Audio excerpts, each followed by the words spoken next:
तंत्राचा पाठ. आता तंत्र म्हटलं ना तर अगेन ते ऊर्जा कंट्रोल करतं, ऊर्जा ऍक्टिव्हेशन म्हणू शकतो किंवा सबकॉन्शियस माइंडवर काम करतं. तंत्र म्हणजे एक योग्य वे चॅनलाइज करायचं साधन आहे.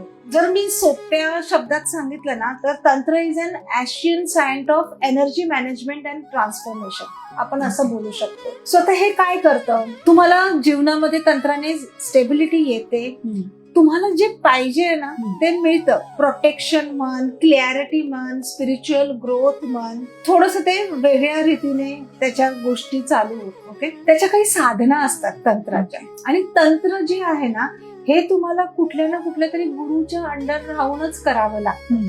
मंत्रासारखं नाहीये की तुम्ही कुठला मंत्र बोललात आणि तो तुम्ही कधीही बोलू जातात, बिकॉज ते always give the positive result. पण तंत्राचं तसं नाहीये.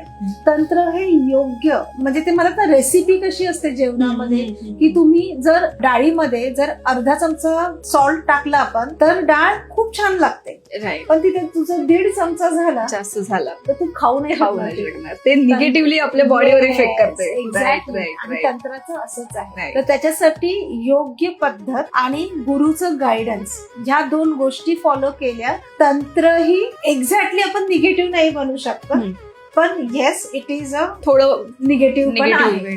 कारण मला लहानपणीपासून तंत्र म्हटलं म्हणजे ना तर एकच डोक्यात यायचं की हा कोणीतरी अंधारात बसून काहीतरी आपल्यावर तंत्र मंत्र करतोय, काहीतरी करतोय. राईट सो ते डिपेंड करतं पर्सन टू पर्सन की तुम्ही कसं करता आहात.